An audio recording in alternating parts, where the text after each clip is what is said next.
एक ऐसा शहर जहां होती है रावण की पूजा। यहाँ मौजूद और मशहूर है रावण और लंकेश नाम की दुकानें। कहानी उस रामलीला की जहां घटित हुई घटना ने मेला और रामलीला को ऐतिहासिक बना दिया।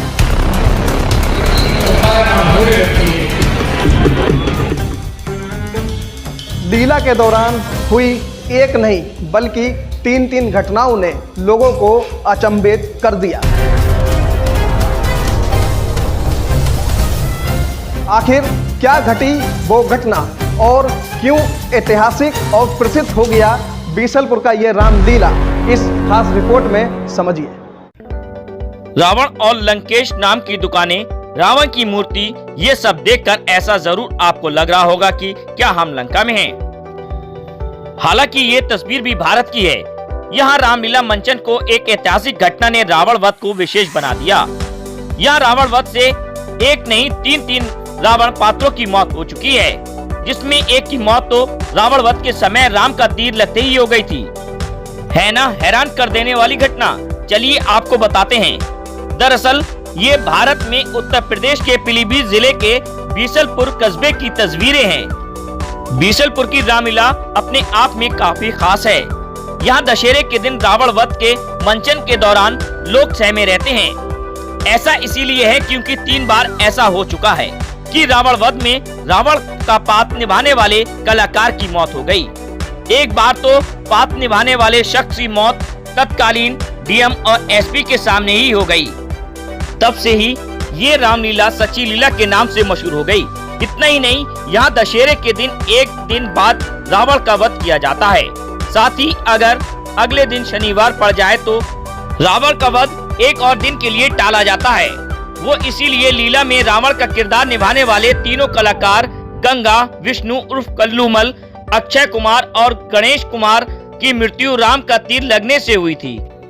इसके बाद से ही यहाँ परंपरा बन गई कि अब रावण का दहन दशहरे के एक दिन बाद करेंगे। ऐतिहासिक रामलीला इसलिए है कि यहाँ पर कई ऐसी घटनाएं हुई हैं जो इतिहास अपने आप में बन गई। ये कहा जाता है कि मुंशी छेदालाल जी 1962 में जो रावण बनते थे उनका भी प्राणायन दशहरे के दिन ही हुआ, और 1978 में मोती महाराज जी, इनका भी प्राणायन दशहरे के दिन ही हुआ है। और जो 1987 में घटना हुई, ये तो सर्वविदित है। ये घटना में मैं संचालन कर रहा था, मैं खुद वहाँ पर खड़ा हुआ था, जब गंगा विष्णु उर्फ कल्लूमल जी, जिन्हें हम दउआ नाम से कहते थे, वो उनको जैसे ही राम जी ने बाण मारा और वो धरती पर अपना पूरा डायलॉग बोलने के बाद उनके प्राणों का अंत हो गया। उस समय माननीय जिलाधिकारी महोदय और पुलिस अधीक्षक महोदय और जिले के सारे अधिकारी यहाँ पर उपस्थित थे। देखिए, मैं मेले से जुड़ा हुआ हूँ 3 पीढ़ी से। मेरे बाबा आदरणीय श्री रतिराम त्रिपाठी जी, मेरे पिताजी श्री रमेश चंद्र त्रिपाठी जी, उन्होंने 25 वर्ष तक यहाँ पर भगवान परशुराम की लीला का अभिनय किया, कई पात्रों का अभिनय सिखाया। और मेरे चाचा जी जो आर्मी में ऑफिसर हैं, उन्होंने भी यहाँ मेले में कई साल अभिनय किया है। और मुझे बचपन से ही उनके लिए उससे प्रेरणा मिली, शौक़ थी मुझे मेले में आने की, तो मैंने बचपन से इस मेले में अभिनय करना शुरू किया। मैं कई नाटकों में, पहले यहाँ पर नाटक होता है स्काउटिंग ड्रामेटिक क्लब की तरफ से, उस नाटक में भी मैंने कई नाटक खेले हैं और मंचन किया है। और 1991 से मैं स्वतंत्र रूप से मेले में लीलाओं का संचालन करता चला आ रहा हूँ। इसी मैदान में हुआ था और बड़ी धूमधाम के साथ एक दिन, जिस दिन दशहरा था उसके अगले दिन फिर उनका संस्कार यहाँ पर किया गया। राजगद्दी का जो शोभा यात्रा है वो एक दिन के बाद निकाली गई थी। जैसे हमारे यहाँ सनातन में अस्थियों का इकट्ठी करने का प्राविधान है, मगर जब सुबह लोग यहाँ पर आए तो ना भस्म थी और ना हड्डियाँ थी, सब लोग ले गए। ऐसा मान्यता है कि रावण की ये अस्थियाँ ले जाते हैं तो घर में शुभ होता है। ये हमारे यहाँ एक परंपरा है, कह लीजिए, या एक विश्वास है। देखिए, रावण के संवादों के बारे में कई रामायणों में अलग अलग वर्णन मिलता है। वैसे जो सही एक वर्णन मिलता है कि भगवान श्री राम ने कहा था, रावण राजनीति का बहुत बड़ा ज्ञाता है, हे लक्ष्मण, मैं चाहता हूं कि तुम जाकर के उनसे राजनीति की शिक्षा लेकर आओ। तब राम लक्ष्मण जी जाते हैं और रावण के सर की तरफ खड़े हो जाते हैं। रावण उन्हें ज्ञान नहीं देता है, वो वापस आते हैं राम जी के पास, वो कहते हैं रावण का अहंकार अब भी है, वो हमें अभी भी ज्ञान नहीं दे रहा है। तब राम जी ने कहा कि आप किधर जाकर खड़े हुए? बोले मैं उसकी सर की तरफ जाकर खड़ा हुआ। बोले किसी से ज्ञान लेना होता है, वो गुरु है तो उसके चरणों में जाकर ज्ञान मिलता है। तब जाकर लक्ष्मण जी रावण के चरणों में खड़े होते हैं और रावण से कहते हैं कि मुझे राजनीति का ज्ञान दो। तो रावण कहता है देखो, कल करे सो आज करे, आज करे सो अब, पल में प्रलय होता है बहुर करेगा कब। सुमति शीघ्रम, जो शुभ कार्य हो उनको शीघ्र करना चाहिए और जो अशुभ कार्य हो उनको सदैव टालते रहना चाहिए। मैं सोने में सुगंध पैदा करना चाहता था, स्वर्ग तक सीढ़ी लगाना चाहता था, मगर आजकल करता रहा और अब भगवान के धाम जा रहा हूँ। भगवान श्री राम जब पूछते हैं कि रावण बताओ जीत किसकी हुई, तो रावण कहता है कि प्रभु जीत मेरी हुई, क्योंकि मैंने जीते जी आपको अपनी लंका में नहीं घुसने दिया और मैं आपके होते हुए आपके धाम जा रहा हूं। यदि रोक सकते हो तो रोक लो। और जय शंकर कहते हुए अपने प्राणों का अंत कर देता है। बीसलपुर के गंगा उर्फ कल्लूमल ने साल 1941 में पहली बार रावण की भूमिका निभाई थी।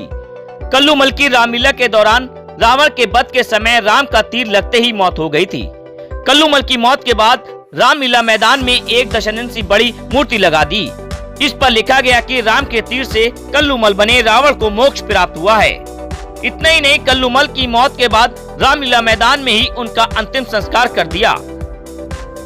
इसके बाद उनकी अस्थियां और राख को लोग उठाकर भाग गए। इस कारण उनके परिवार को उनकी अस्थियां और राख तक नहीं मिल पाई थी। खास बात यह है, यहाँ की रामलीला में ऐसा इत्तेफाक 3 बार हो चुका है। ये आश्चर्यजनक जरूर है लेकिन सत्य है। 1962 में रावण की भूमिका निभाते मुंशी छेदालाल का देवासन ठीक विजयदशमी के दिन लीला परिसर में लीला खेल समय हो गया था। फिर 1978 में रावण की भूमिका निभाते मोती महाराज की मृत्यु भी दशहरे वाले दिन उसी मैदान में हुई थी। 1987 में गंगा विष्णु रस्तोगी उर्फ कल्लूमल ने रावण वध लीला के उस समय प्राण त्याग दिए जब वे भगवान राम से युद्ध कर रहे थे। बता दें, गंगा विष्णु भगवान शिव के बचपन से ही अनन्य भक्त थे। कल्लूमल की मृत्यु के बाद उनके पुत्र लंबे समय से रावण की भूमिका अदा कर रहे हैं। कुल मिलाकर मेले में रावण पात्र अदा करने वाले 3 पात्रों की दशहरा महोत्सव पर मृत्यु हुई थी। ऐतिहासिक घटनाओं से मेले की अपनी अलग पहचान बनी हुई है।